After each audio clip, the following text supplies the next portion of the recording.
السلام على عباده الذين اصطفى خصوصا على أفضلهم وخاتم النبيين محمد الأمين وعلى آله وصحبه أجمعين وبعد فأعوذ بالله من الشيطان الرجيم بسم الله الرحمن الرحيم ولا تقولوا لمن يقتل في سبيل الله أموات بل أحياء ولكن لا تشعرون صدق الله العظيم.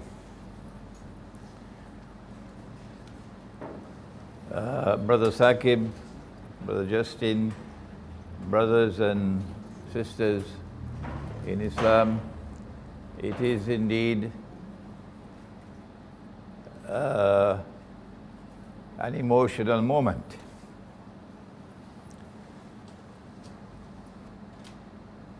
To be invited to speak to you today, perhaps for the first time in 20 years, on Malcolm, who is the only man to put an X behind his name. And in putting an X behind his name, he was sending such a powerful message to the slave master. A slave master who wanted to rob him of even his own name. A slave master who wanted him to become a carbon copy of the slave master. And so it was an act of defiance, unparalleled among slaves, to put an X behind his name. Malcolm X. I want to begin with a verse of the Quran with which you probably are not so familiar. It is in Surah An-Nuh of the Quran, the surah entitled Noah. And Allah tells us something about who we are as human beings, as men and as women, as men and as women. And if we want to know about ourselves, where should we look? He says, بَعْدَ أَعُوذُ بِاللَّهِ مِنَ الشَّيْطَانِ الرَّجِيمِ وَاللَّهُ أَنْبَتَكُمْ مِنَ الْأَرْضِ نَبَاتًا. He doesn't say, وَاللَّهُ أَنْبَتَ لَكُمْ وَاللَّهُ أَنْبَتَكُمْ مِنَ الْأَرْضِ نَبَاتًا. And Allah has created you from the earth. He has brought you forth from the earth like trees and plants. And so if you want to know about people, look at the tree. They're not all the same. Inna sa'ayakum lashatta. You are different.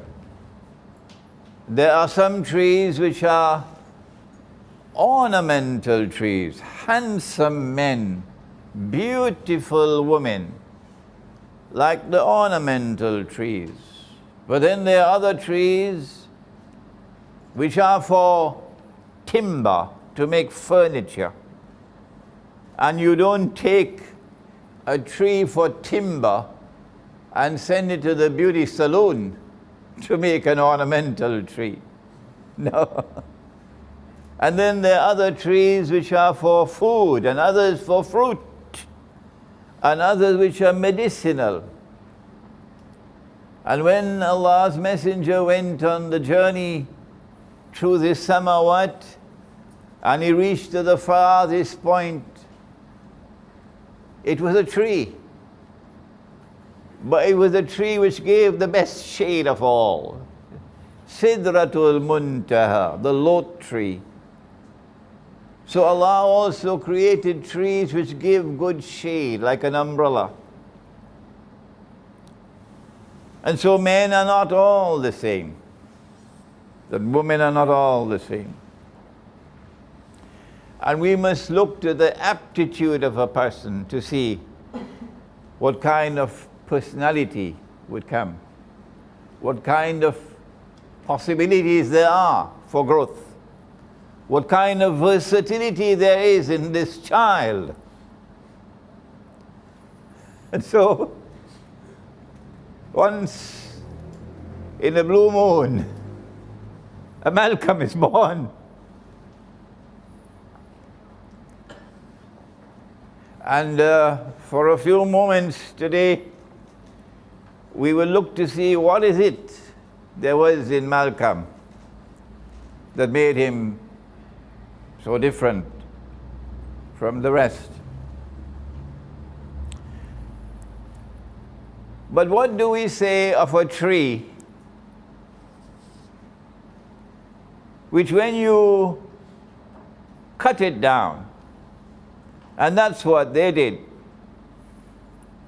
and that's what they've been doing all the time since then, with their state terrorism and their Mossad assassinations of people. And an aeroplane drops out of the sky, and another American senator is dead. Another aeroplane drops out of the sky, and a president of Pakistan dies with an American ambassador on board. What do we say of a tree which they don't like this tree? So they decide to cut it down. What do you say of such a tree that every time you cut it down, it still keeps on growing? No matter how many times you cut down this tree, it just keeps on growing. That was Malcolm. And that is the Shaheed. And that was the verse with which I began. When Allah says, and the Mossad can take this and put it in its pipe and smoke it.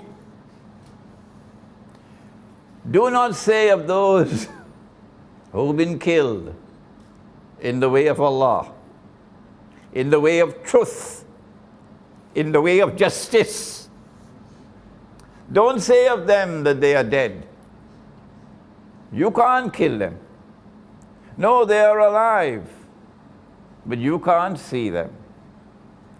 There is a metaphysical application to the verse, that they are alive in another world of space and time. But there is an application here, that no matter how many times you kill Malcolm, Malcolm still lives.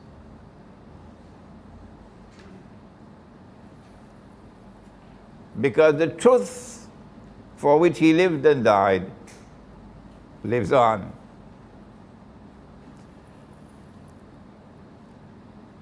And that is as powerful a message as that any message can be delivered when we speak about Malcolm. It was September the 22nd of 1995. This is my book, Signs of the Last Day in the Modern Age. And there is an essay in this book on Malcolm X. And I couldn't remember the date, and then I remembered that this essay was there. And I went to the essay and I found it.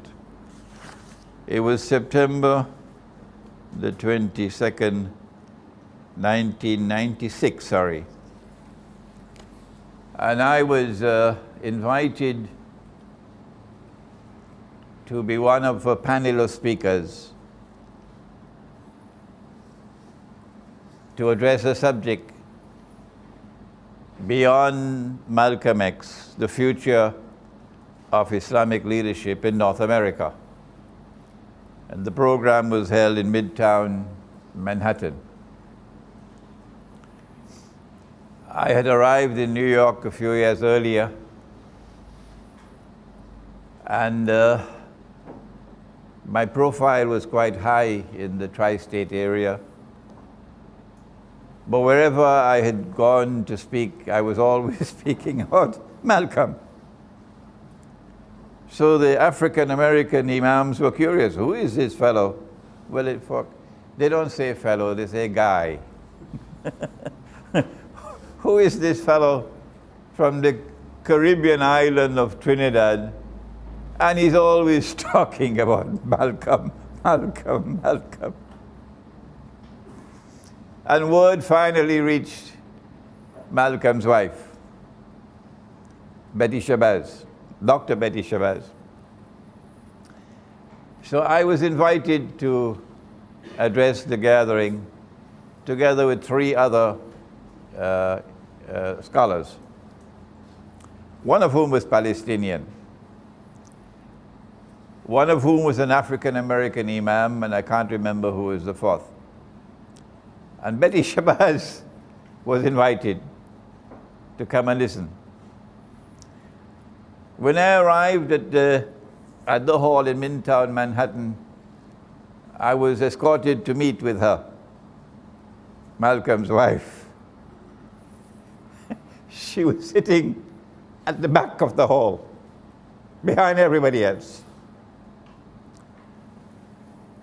And as I was introduced to her, I got scared because she didn't smile. Her face was very stern. So I was very uncomfortable.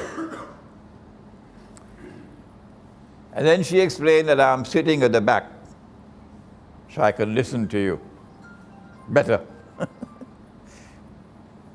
So I knew that I'm going to be tested tonight. And I began my address by saying that Malcolm lived for Allah, and that Malcolm died for Allah. And that's the future of Islamic leadership in North America. We need men with backbone, men with commitment, men who would live for Allah, and men who would be prepared to die for Allah. And then I went on with my address until I made a mistake. I pointed out that Malcolm was still learning about Islam, as our last speaker was saying. But as he learned about Islam, as soon as he understood something, he immediately accepted it.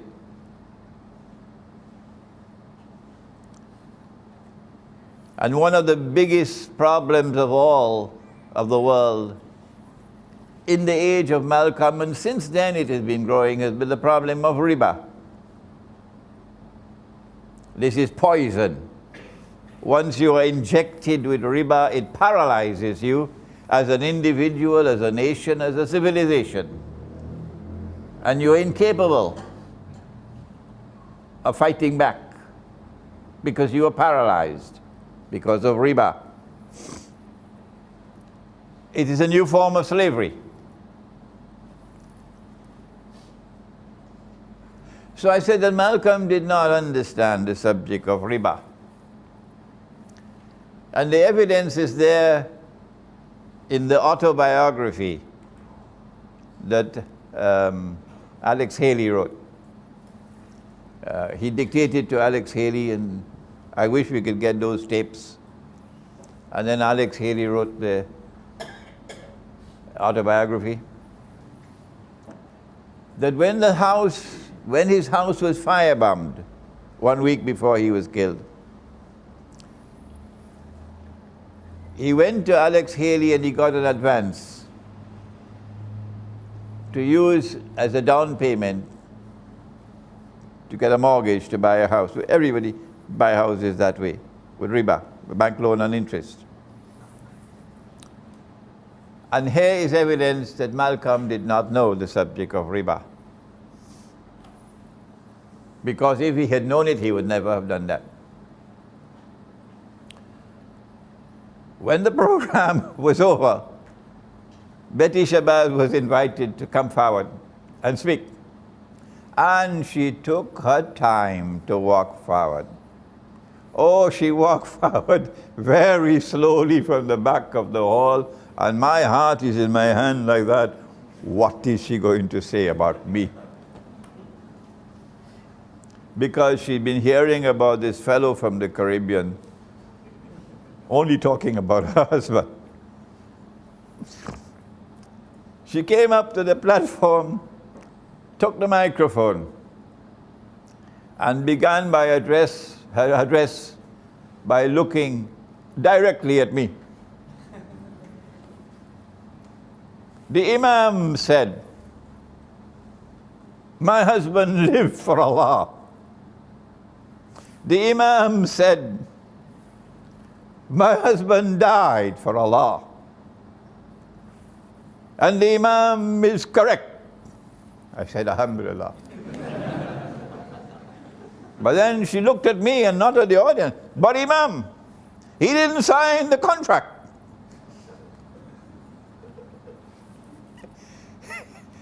He was killed before he could sign the contract.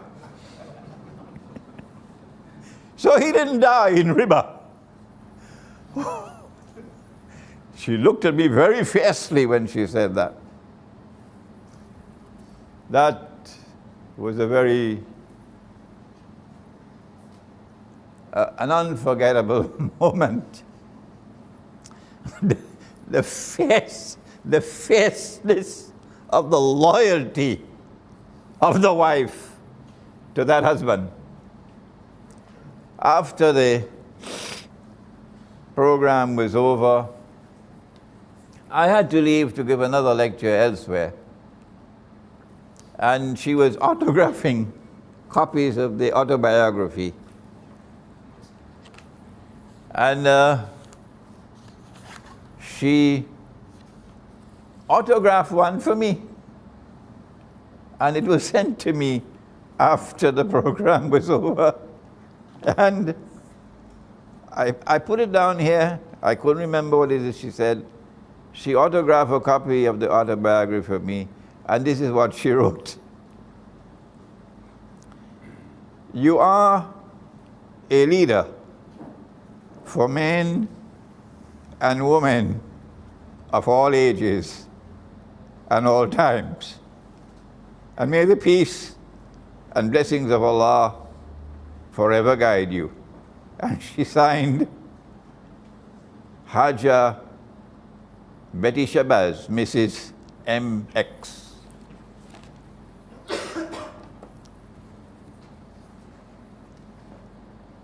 A few months later, she died. So I met her only once alive. And I want to spend a little time sharing with you the news of her death, because it has so much to do with Malcolm.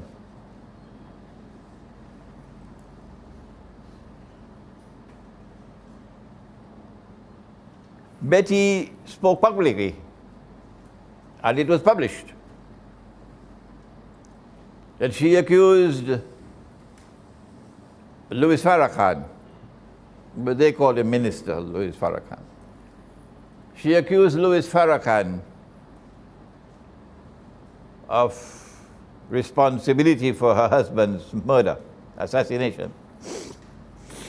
She did it publicly. And when she was questioned about it, she said, "But it was common knowledge. And the members of the Nation of Islam even boasted about it." And when Louis Farrakhan was questioned, he said it. No, I think he did it in a public lecture. He was a traitor. And if we dealt with traitors the way we did, what's that problem to you? So we considered Malcolm to be a traitor, and we dealt with him the way we deal with traitors. And so the children, he had 6 daughters. 4 of them were already born by the time he died. And 2 more were born after his death. They were twins. She was pregnant when he was killed. So in all 6. The first daughter was Ata'Allah, and the second was Qabila. And then there was Jamila, there was Malik or Malaka, and I can't remember the names of the other 2. Because she publicly accused Farrakhan of her husband's murder, it was there embedded in the hearts of all the daughters.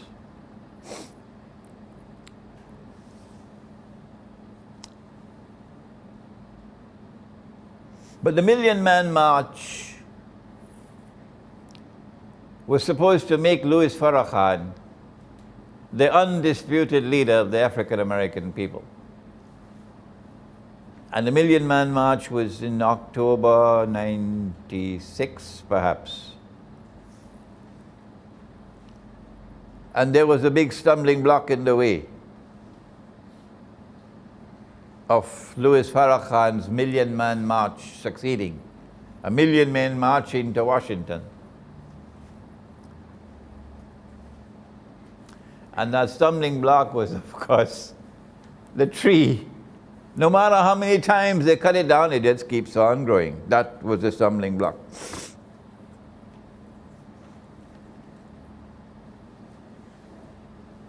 And when you are capable of connecting the dots of history, you're able to see a pattern. They wanted Farrakhan to become the undisputed leader of the African American people, as he had become the leader of the Nation of Islam. They wanted that version of Islam which Farrakhan stood for to become the big one, and a man like Farrakhan to be the leader, so they could use him as they used the Soviet Union and as they're using ISIS today as their bogeyman. You need a bogeyman. So Farrakhan was supposed to be the bogeyman. So what can we do to help Farrakhan? Without Farrakhan even knowing that we are helping him. What can we do to help Farrakhan to become the leader of the African American people? Since Malcolm X stands in the way, what can we do to get rid of Malcolm? And that is what led to Betty's death. Qabila was vulnerable.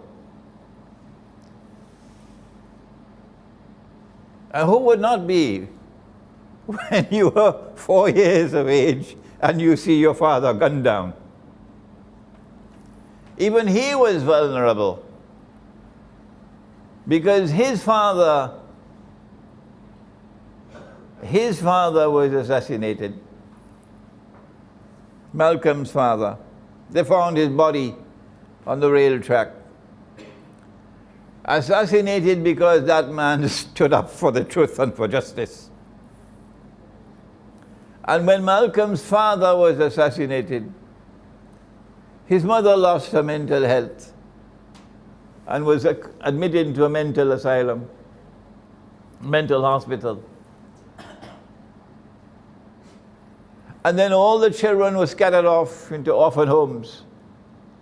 That's Malcolm's childhood. So if Malcolm went through that, you can imagine what Qabila must have gone through the second time around in the family. And she was falling apart. She had a child, and I recently learned the father was Algerian, and they named the child Malcolm.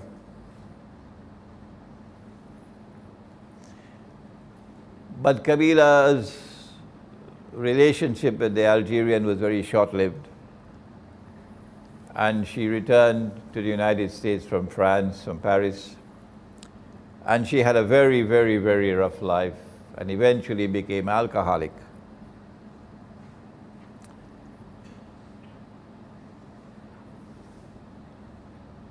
and hence was vulnerable.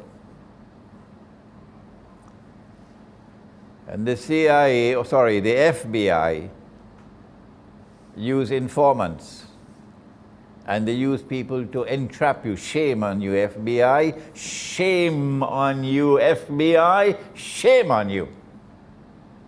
To send people to entrap you. And that's what he did. She thought he was in love with her. And together they made a plan. And he recorded it to assassinate Farrakhan.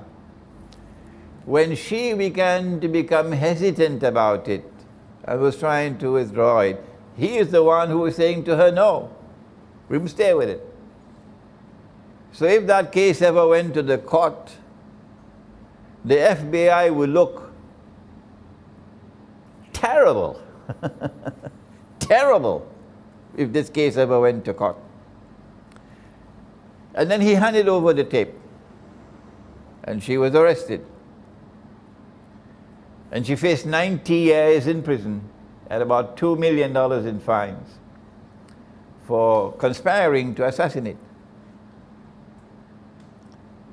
This was a bumper crap now, like what happened in France a few days ago. It's a bumper crap. You can benefit a lot from this. And so now Betty is vulnerable. The Million Man March is around the corner. We need to get this tree out of the way that is standing in the way. Malcolm.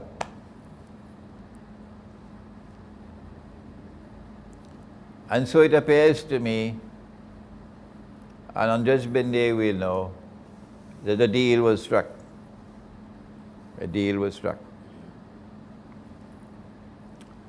And Kabila, who had accused the FBI of entrapment,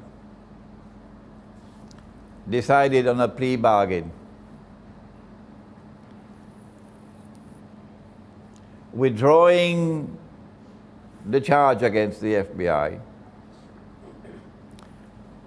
exonerating the government,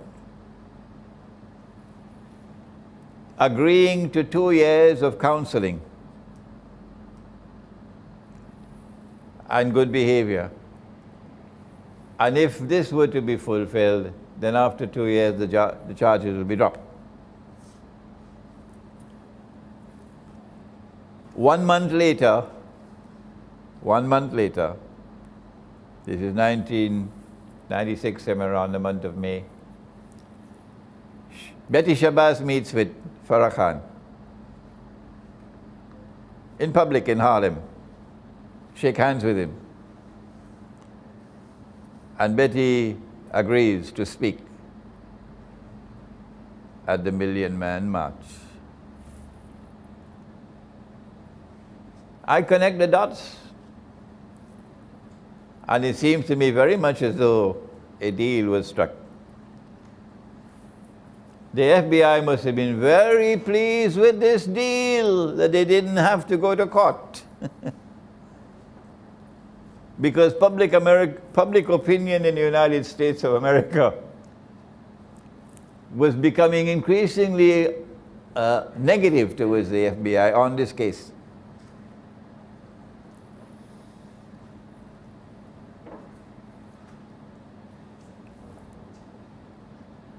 When Kabila had to go to the counseling for 2 years, the court ordered that her son, Malcolm, would stay with his grandmother. And she is in New York, Kabila is in California. The son is not only vulnerable, the son is lost. It's tragedy after tragedy after tragedy after tragedy. And grandma is too strict with him. So something snapped. Something snapped. He was just 12 years of age. And one day, while grandma was out, he took kerosene or petrol and he poured it from the front door of the house, the carpet, to the back.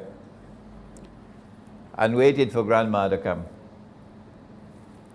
And as she entered the home, and she's walking along the carpet, he waits and then he strikes the match. And she's engulfed in the flames and suffers 80% burns all over her body. My wife and I rush to the hospital. And we meet all 6 daughters there. And for 3 weeks she lingered on until she died.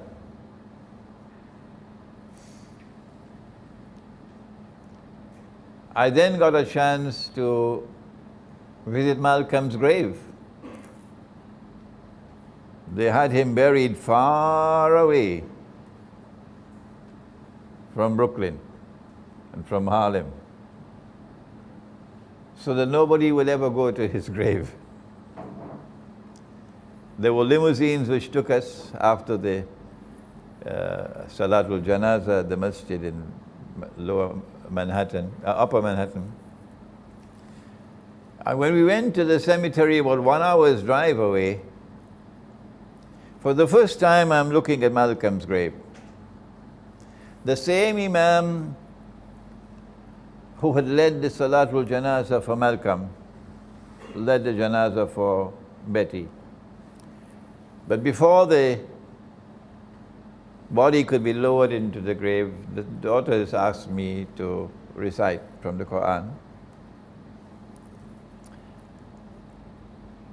After the burial was over, Kabila then called me aside and asked me and my wife Aisha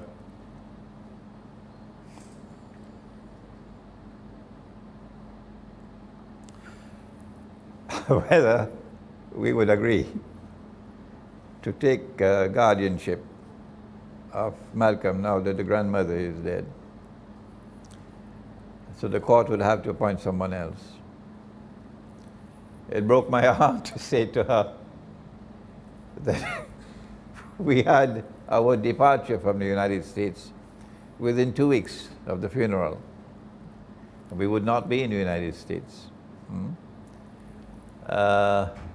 We had to go for an interview in Trinidad for the US immigrant visa, the green card. And when we returned to the United States the next year, Kabila called me to ask whether I would go with her to the juvenile detention center where Malcolm was being kept, about 2 hours drive. And unfortunately again, I couldn't make it with her, and I never had any contact with Kabila after that. But nor with any other daughters of Malcolm after that. But if the dots have been connected correctly, and they did make a deal to get Kabila off, and the deal was to appear with Farrakhan, shake his hand in public, and agree to speak at the Million Man March. I think that would qualify as an act of betrayal, because Malcolm would not want it. If they had not made that deal,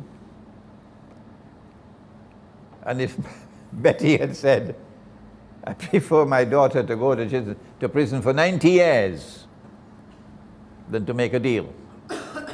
Well, public opinion in the United States would have been so powerfully in her favor that the government would have been in monkey pants. What can we do to ensure that this case does not come to trial?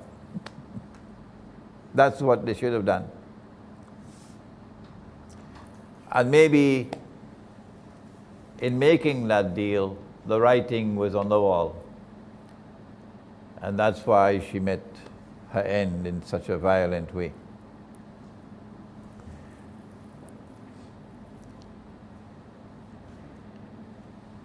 When Allah blesses a man or a woman with nur, as Malcolm was blessed with Noor. You're able to see what otherwise cannot be seen. And when you live for Allah, you never betray the truth. Not for $5, not for $500,000, not for $5 million, not even for your son or your daughter facing 90 years in prison. No.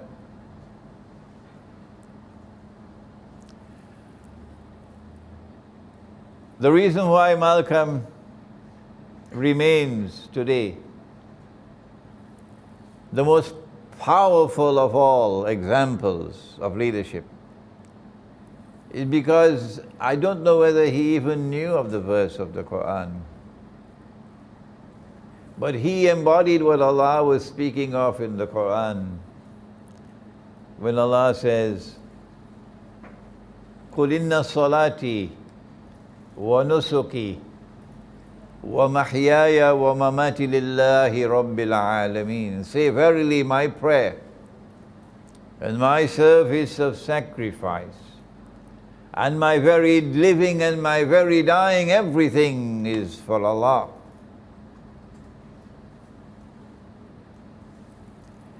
So the head which bows in worship with Allah, before Allah, will not bow, will never bow to the slave master. Never. One of the most powerful lessons that Malcolm ever taught me. I was also a teenager once upon a time, you know.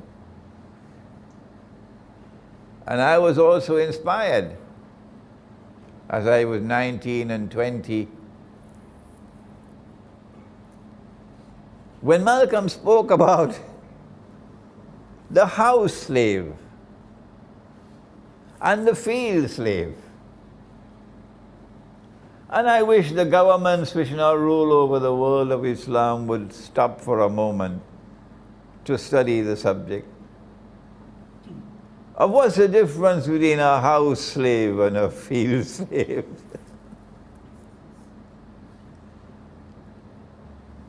A slave is one who does not have his freedom. The slave master has taken it away for him.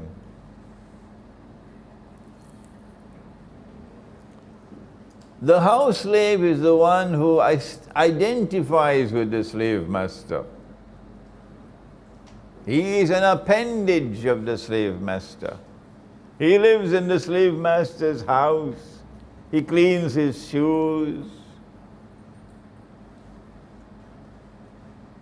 If the slave master is ill, Malcolm says the slave will come to him and say to the master, we ill, identifying himself with the slave master. We got a lot of them today in the world of Islam. Their Qibla is in Washington. I better stop there and not say anything more. I could get into difficult explanations, so let's stop there. The Qibla is in Washington. We sick, we ill, slave, house slave. He is externally a slave and internally a slave as well. He has been colonized. Even in his mind and in his heart, he has been colonized.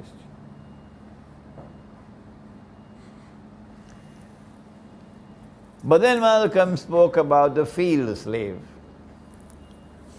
who may be externally a slave, but internally he's not a slave. Internally he is still a free man. And free men and free women cannot tolerate injustice and oppression. Only field slaves will submit to injustice and oppression. A free man will never submit to injustice and oppression. And that's the field slave. Yes, I am a slave, but internally I'm free. And because he has zero tolerance for injustice and oppression, he hates the slave master. And he hates the system of slavery and oppression. And so the slave master is scared of him. He's dangerous. Malcolm would say about the field slave, if the slave master's house is on fire, the house slave will be running for water to try to extinguish the fire. But the field slave will look at it and say, let it burn. Let it burn. That's the difference between a house slave and a field slave. And Islam, the message of Islam came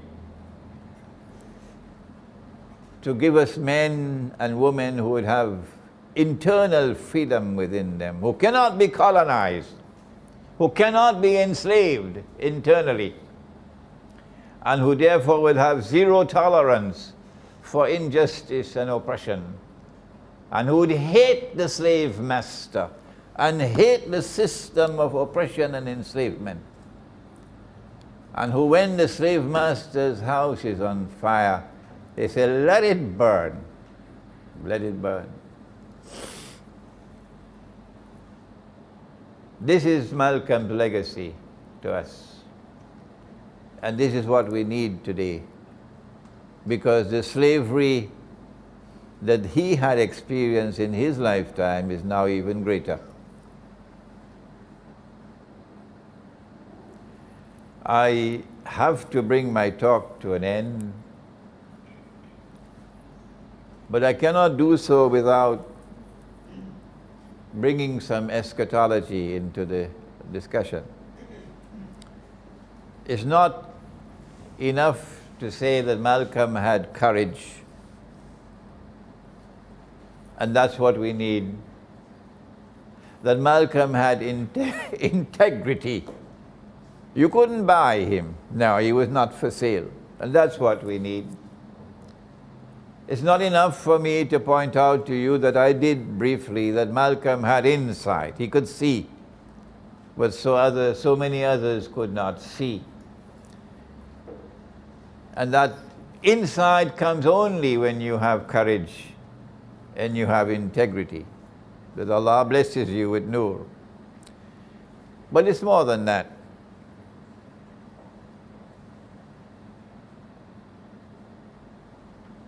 There is a mastermind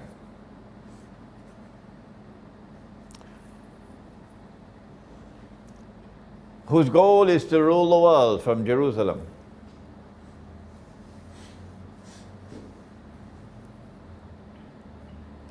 And when he does so, to declare that I am the Messiah, Al-Masih.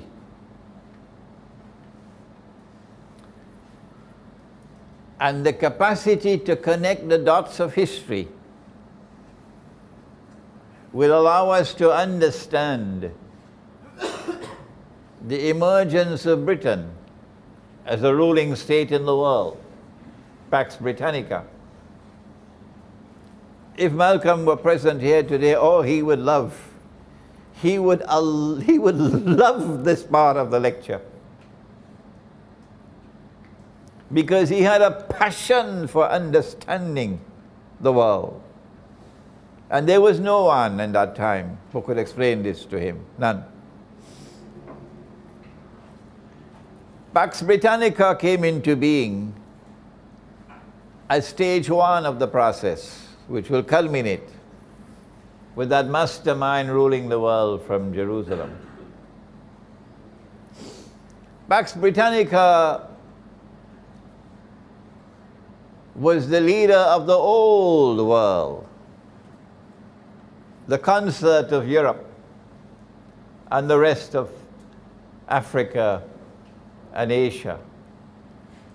But in order for the second stage to come, they needed a new Babylon, a new world, a shining light, a new vision of heaven, the greatest thing that mankind had ever seen in history. They needed a United States of America. But this is a land with only American Indian people who have the misfortune of living what today is called a primitive way of life. You know, a primitive way of life. Primitive people, they show respect for water. You know, primitive people, they show respect for rivers. And they almost will worship a river, and they love to see the lakes clean and nice, and the rivers. You know, primitive people, but we are civilized. We have progressed.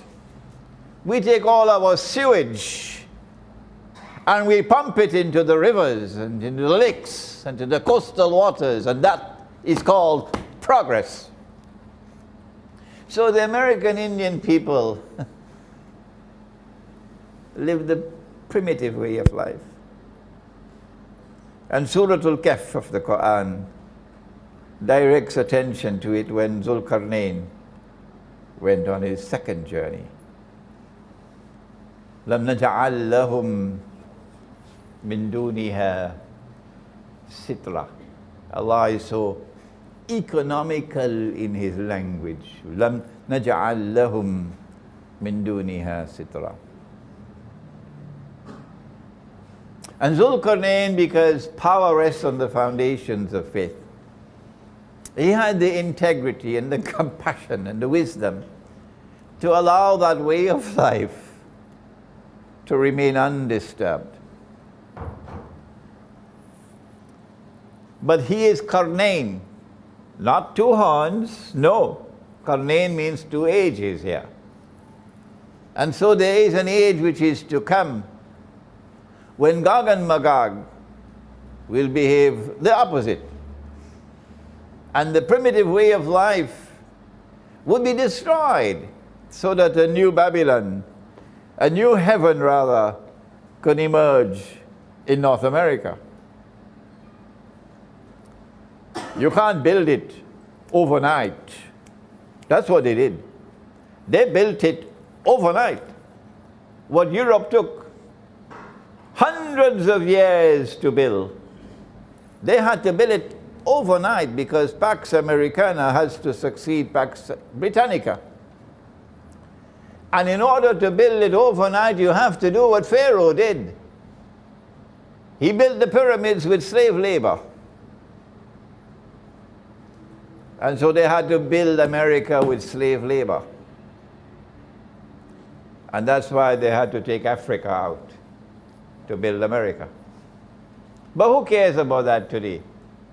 When you leave Egypt and you leave Pakistan to go to heaven, to live the good life in the United States, that the United States was built with African slave labor.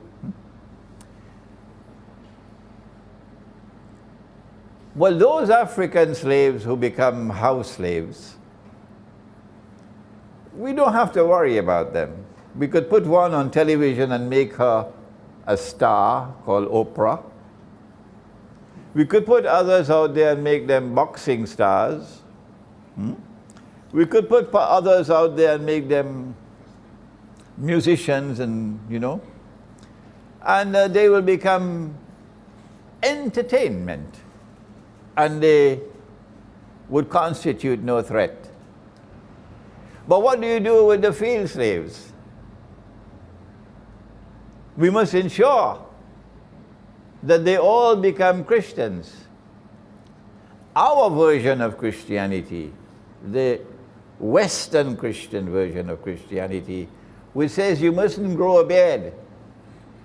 The only one who is allowed to have a beard, and a big one like that, and who visits once a year with reindeers flying to the sky is a fellow called Santa Claus.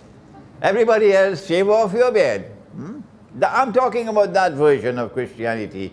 I call it the Santa Claus version of Christianity. Not the other one, which is in Russia. This one wants to make all the world carbon copies of itself, this Christianity, which allies itself with Judaism and makes a Judeo-Christian alliance. And the Quran speaks about it if you have the time to read my books. But that Christianity has not made an alliance with Judaism. The one which still has monasticism, Rahbaniyah. That Christianity does not want to make carbon copies of itself all over the world. No.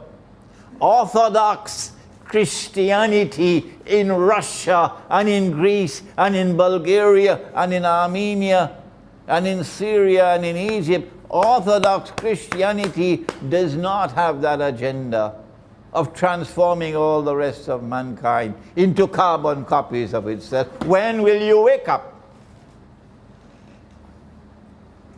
So the African American people must become carbon copies of this version of Christianity, so we can box them in. But there's always the danger of Islam, because Islam was the dominant religion of Africa and we're taking the slaves from Africa. So we must give to them a version of Islam so that the field slaves will be taken for a ride.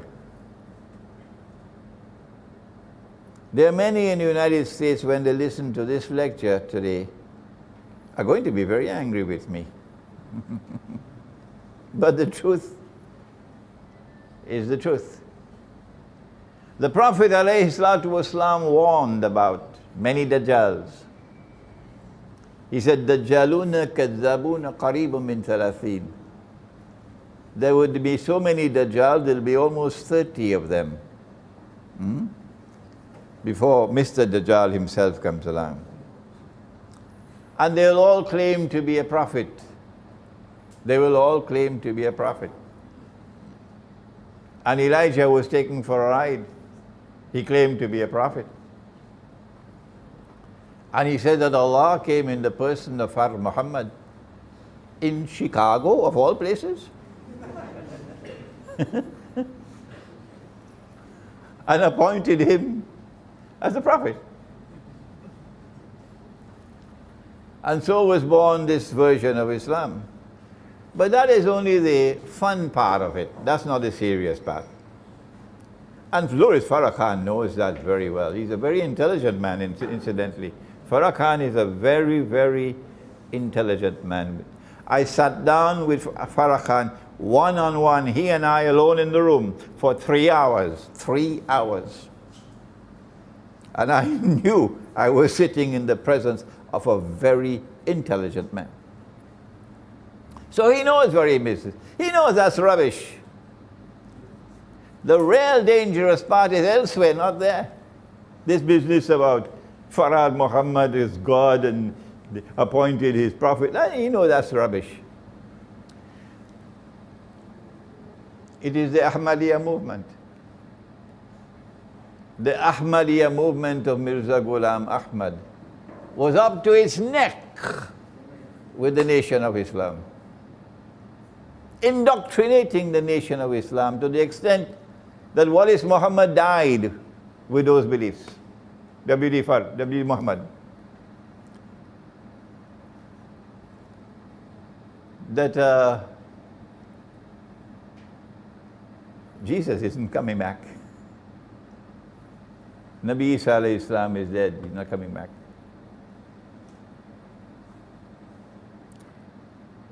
That Mirza was the Imam al-Mahdi. In other words, give them a version of Islam whose eschatology is all rubbish. And when your eschatology is all rubbish, you cannot read history. That's what they did with the Nation of Islam.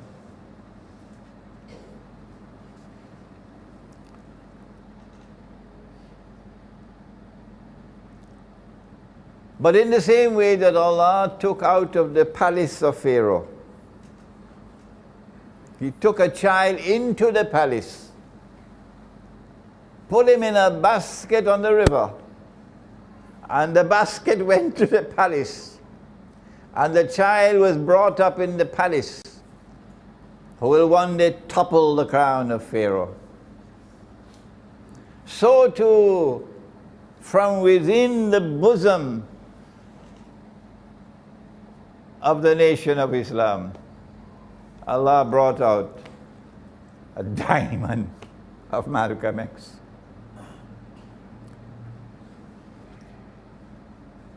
He knew that he was going to die. His friends were all saying to him, they're going to kill you. We want to send you to Africa. Go and spend 6 months, let everything cool down. He said no. Malcolm didn't run away. He knew he was going to die, and he was not afraid to die. He did, in that short period of time, he did all that was needed for him to do, to set an example of defiance against the oppressor. That they can do what they want. They can pull off all the false flags that they want, but the truth will always triumph. We just had a false flag in France 2 days ago. My anticipation is the next one is going to be in Germany. This one was intended to mobilize French public opinion to ensure that the government of France is stuck. The government wants to get out of the sanctions against Russia. I think the German government is also beginning to think the same way. So their plan is to get public opinion to ensure that the government cannot move in that direction. So this is not going to be the last false flag, the one that they just had in France. There are others coming. But when you have someone like Malcolm, you would know that no matter how many false flags there are, no matter how many nations of Islam there may be, with how many Elijah Muhammads they have, no matter what they do to try to make Farrakhan the new Messiah, the new messenger, that the truth will always triumph if you stay on course. That they can kill a man as they killed Malcolm, and some of us might also be killed, but they cannot kill the truth. I pray that from amongst you who are here today and those outside who will listen to this talk, that Allah will put into your hearts that love for freedom, that you ensure that you never internally colonized and internally enslaved, that love for justice, that you will never submit to injustice and oppression, regardless of the price you have to pay. ربنا تقبل منا إنك أنت السميع العليم وتب علينا يا مولانا إنك أنت التواب الرحيم برحمتك يا أرحم الراحمين آمين.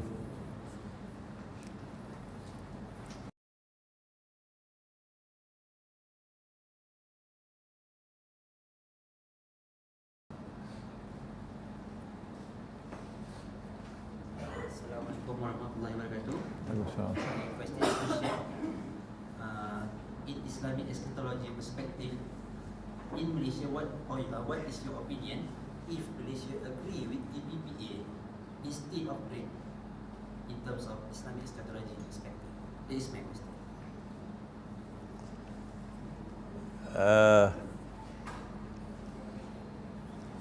if Malaysia chooses to remain with the International Monetary Fund and the monetary system of the petrodollar monetary system and does not lend its support to BRICS, what would be the implications for Malaysia? I gave a lecture last night in which I answered the question in Shah Alam. It really doesn't matter for Malaysia on this matter because the BRICS challenge to the petrodollar monetary system is already sufficient to threaten to topple it. And as a consequence, nuclear war is now inevitable. They cannot allow the petrodollar monetary system to collapse. No, that's just not possible. In order to ensure that the petrodollar monetary system does not collapse, and if you want to know what is the petrodollar monetary system, please listen to my lecture last night in Shah Alam. It's already on YouTube. The petrodollar monetary system is already threatening it, and it's already showing signs that it can collapse. So whether Malaysia goes this way or that way, it's really irrelevant. The threat is already there, it is already acute, and it is now, they've declared war on Russia. Oh yes, they've declared war on Russia. But I believe there may be one or two skirmishes, small wars, before the big war comes to intervene. What happens after the Malhama, the big war, the Armageddon? What happens after that to the world of money? I think we did not deal with that in today's talk now.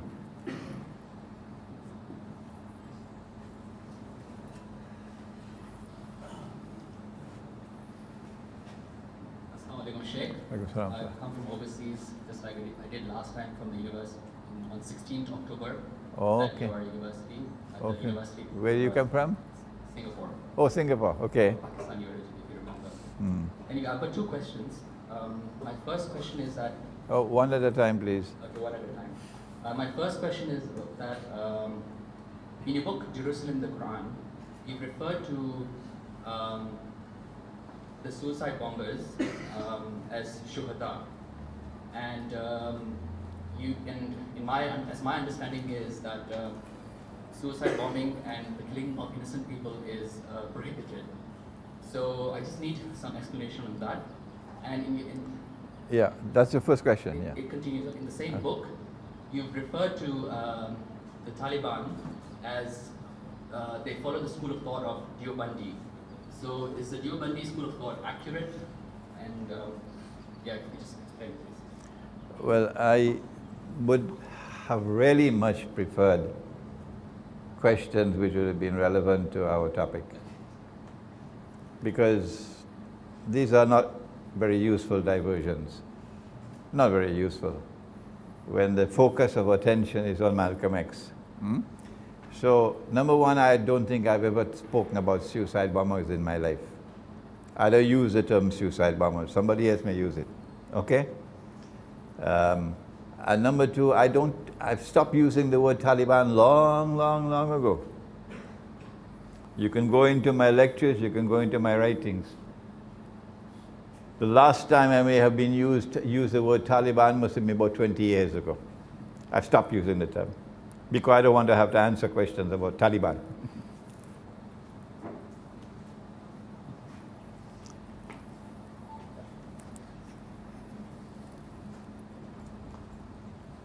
Please try to ask questions which will be relevant.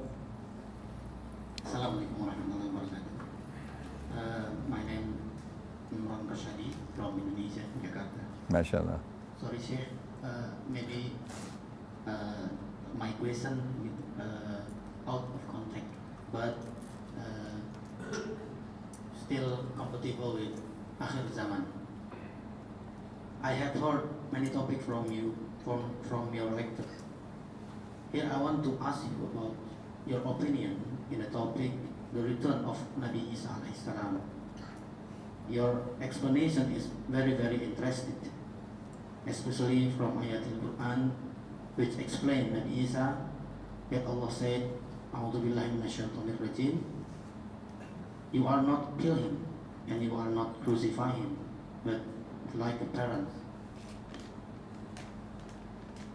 There is a theory which is called theory of substitution.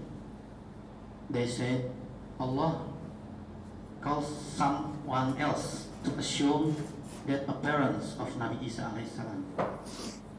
And many ulama takes that opinion, especially in Indonesia. I have heard from them the opinion theory of substitution. And my question is, what the implication from the theory of substitution, and what the real story from Kalamullah walakin shubbiha lahu? Thank you. I'm going to have to postpone my answer to you for another day, because this is not our subject for today. But I have in Jerusalem in the Quran, you will find a chapter on that subject, and also in my public lectures, an Islamic view of the return of Jesus, Nabi Isa alayhi salam. I have spoken on that subject, okay? It's going to take some time, and in the process we're going to be diverted from what we are here for this evening. So we're going to have to take a rain check on that.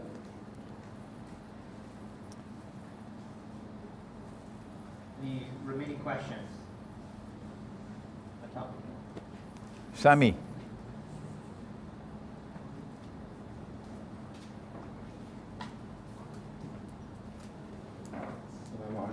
Walaikum salam wa barakatuh. I have a question for our brother. Yeah. I want to know what is your view now of the hip hop today? Because I'm from the hip hop, and I was influenced about the music before dancing, etc. And for me, it's definitely like in France. Sorry, I'm from Paris. Definitely for me. Wait, you're Algerian first. I'm Algerian first, of course. Right, then you're French. Okay, I'm born in France and I grew up in France, but I'm definitely Algerian. So for me now, the hip hop is a project. It's a project for the youth to control the youth, the young people. And what is your view now? Maybe it's personal, or what is your view now of the hip hop industry today? Thank you for that question. I don't really have an opinion on the hip hop industry so much because I don't think I'm a part of it. I've been making and performing hip-hop music since 1999, but alhamdulillah, I don't think I've ever been caught up in the industry side of it so much, as in I've never been signed to a label because no label will want me anyway. But to your point that hip-hop is a project to control the youth, that is what you said? Yeah. Hip-hop, just like any other art form or any other craft or any other skill that you pick up, it's a medium, I think. And in fact, if you look at the history of hip hop, I think it started in 1973 not as a tool for others to control the youth, but for the youth to control their own lives, as in to express themselves, to have a political voice. As in, when it first started, people have this idea that hip hop started whole meal. I mean, in whole, everything was there. The music, the DJs, the b-boys. But I think it started from graffiti, and it was a series of signatures all over the city, letting people know that no matter how oppressed I am, no matter how disadvantaged I am, and no matter how marginalized my community may be, I still have a voice, and you are still looking at something that I wrote on the wall, and asking, what does this mean? And that was the start of it. Of course, I mean, now that hip hop is 42 years old, yeah, more or less, 2015, yeah. It's 42 years old, and of course it has been co-opted in many ways, in many situations. Like you said, the industry is what it is, you know. Of course it's show business, but business comes before the show. Yes, just like any other art form and just like any other musical genre or, you know, any kind of content you see in the media, people are using it for negative purposes.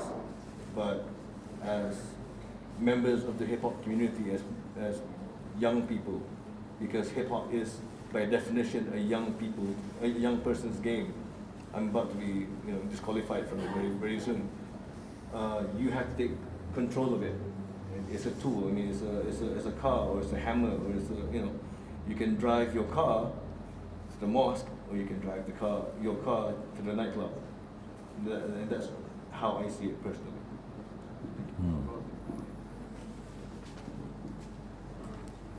Sheikh, if it's possible, I'll ask a question.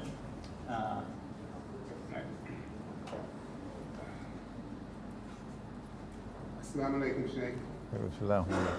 There were three major students of Elijah Muhammad. There was Malcolm X, who broke with Elijah Muhammad. There was also Farrakhan, who remained loyal to Elijah Muhammad.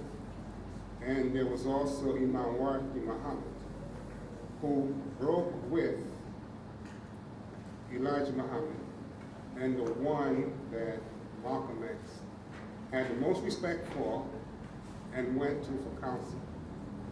I want to find out, what are your thoughts about Imam Muhammad and his works?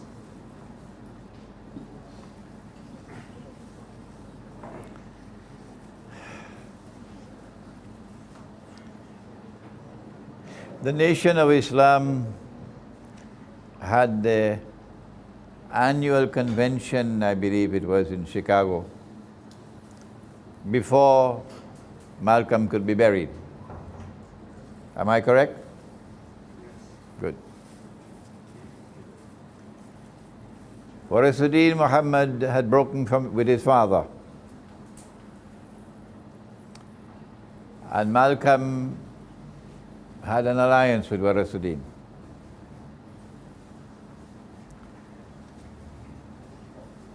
When Malcolm was assassinated, Warisuddin went back to Chicago, and he was put on the public platform to beg for forgiveness and to be accepted back into the fold.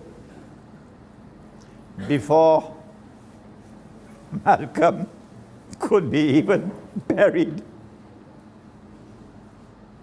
before Malcolm could be buried, he betrayed Malcolm. These are not uncharitable words to him, not at all. These are facts. And who knows which of us would have had the courage to stand up with Malcolm after what had happened to Malcolm. Okay? So he went back to his father and he sought forgiveness, even knowing that the reasons for which he broke with his father and for which Malcolm broke with his father were valid reasons.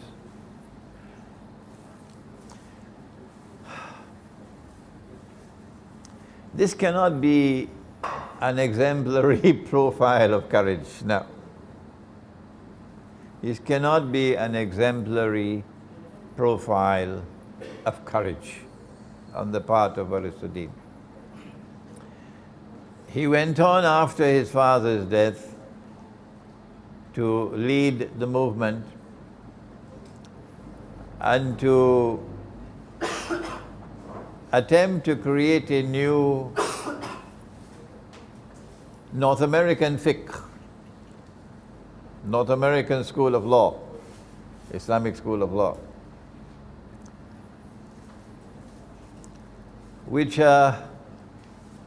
lacked an understanding of what was the master plan of the slave master really.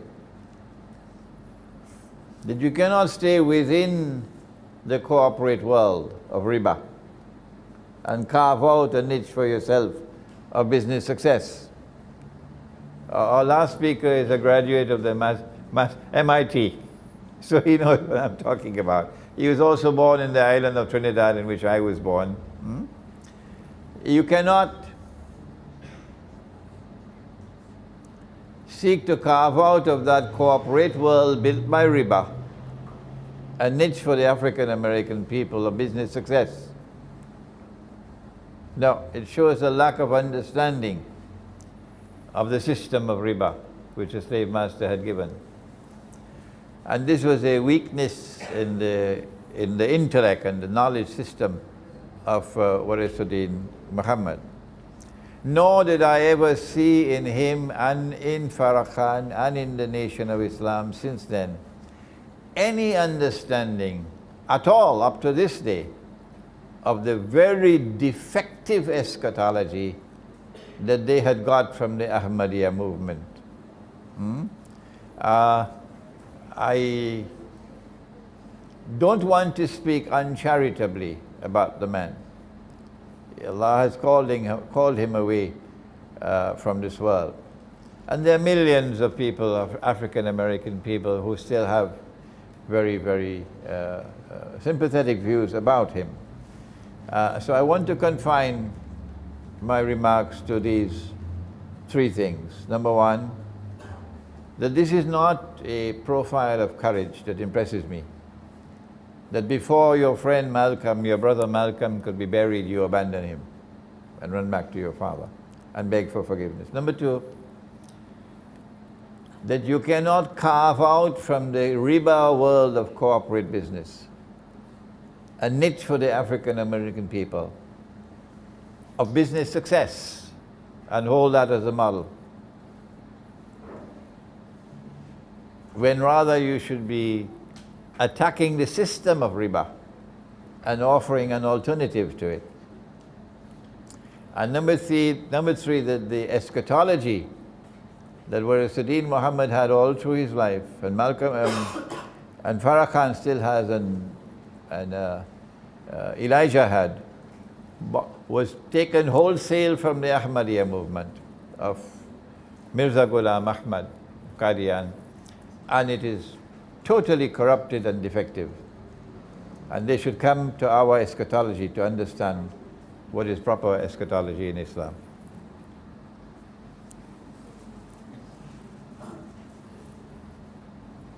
Assalamualaikum. Okay, when thinking about the assassination of Malcolm X, I'm also thinking about the John Kennedy assassination. There is any actually connection between these two dots, right? It was too soon. It was too soon for Malcolm to recognize what happened with Kennedy. It was too soon for all of us. It took us long time for us to understand that in the same way some of the aeroplanes have been falling out of the sky, and inconvenient senators in the US Senate are killed and assassinated, and King Faisal of Saudi Arabia is gone, and Zulfikar Ali Bhutto is gone, and Ziaul Haq is gone, and so on. So too did Kennedy go. That American president who steps out of line cannot survive. That's why Barack Obama watches every step he takes. Malcolm, it was too soon for Malcolm to understand the real story of Kennedy's assassination. And so he made the comment, which got him into trouble, that as an old farm boy myself, I'm not surprised when the chickens come home to roost. And that comment of his got him into infamy. But yes, there is a connection between the two, that the same slave master who wanted Malcolm out of the way is the same slave master who wanted Kennedy out of the way.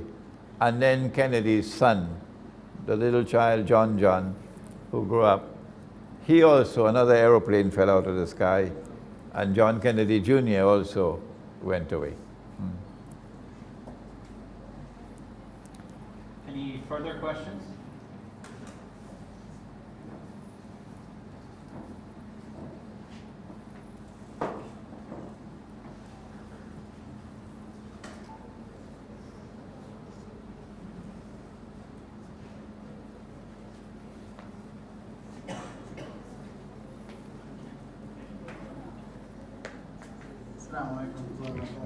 I wanted to ask about the topic about the influence of Malcolm X on the hip hop industry. During your presentation, you gave a few examples of rappers who had different names. Little Wayne,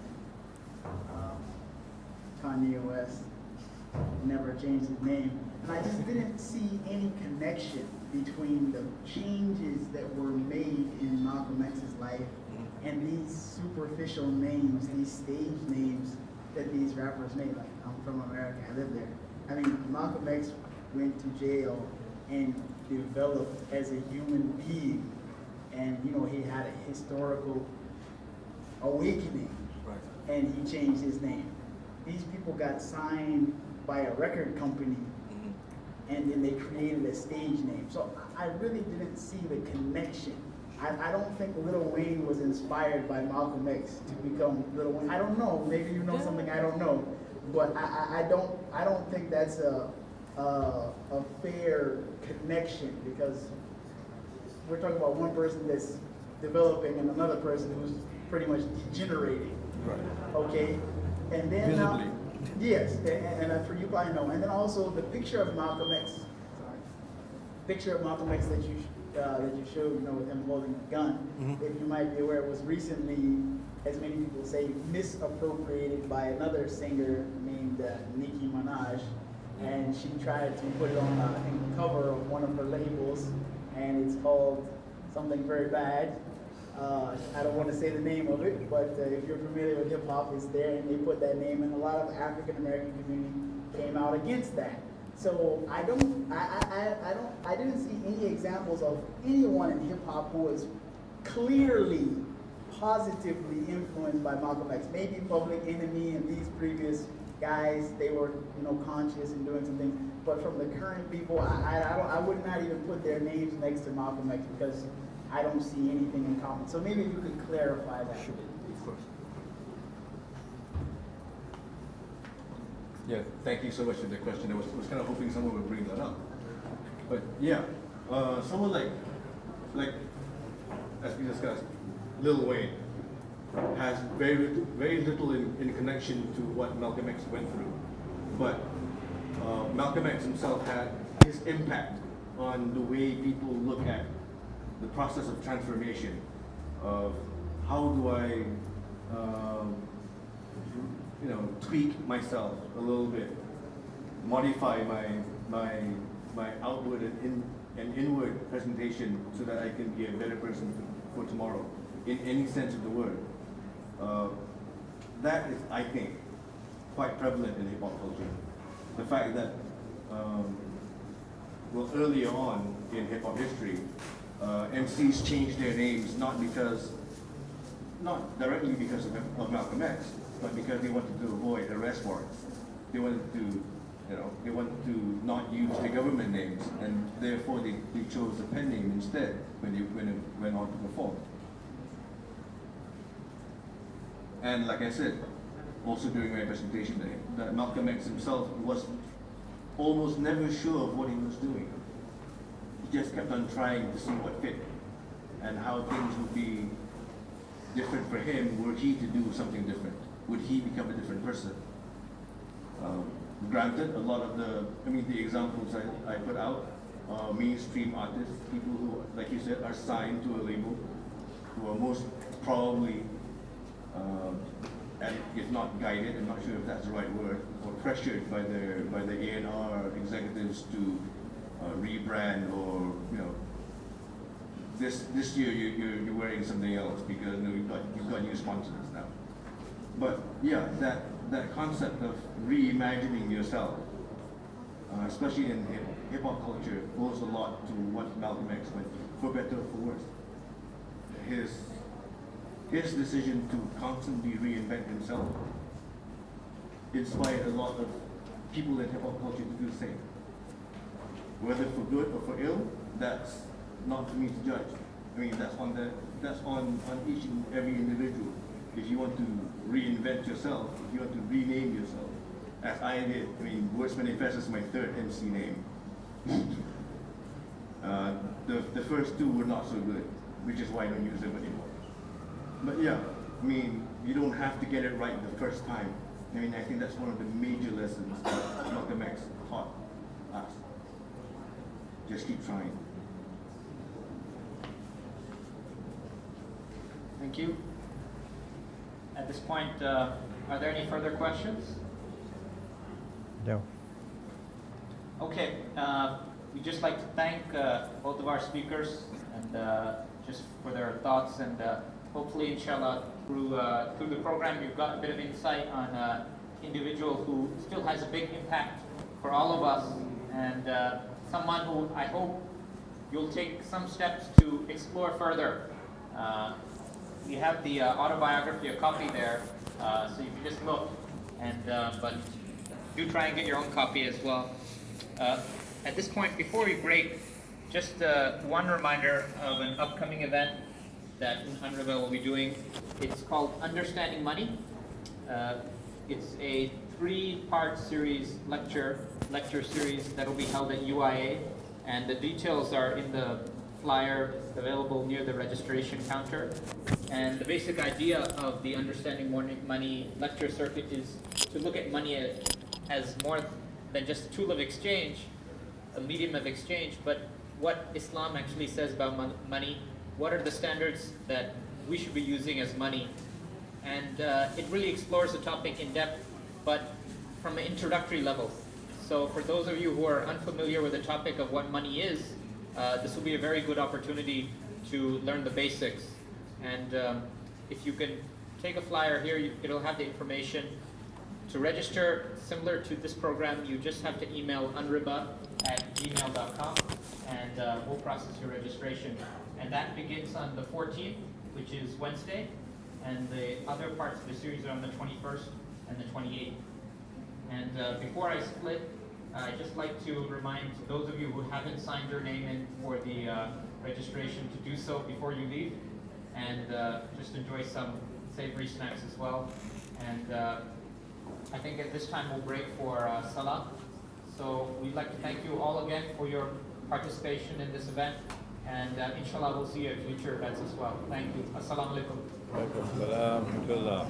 Thank you so much for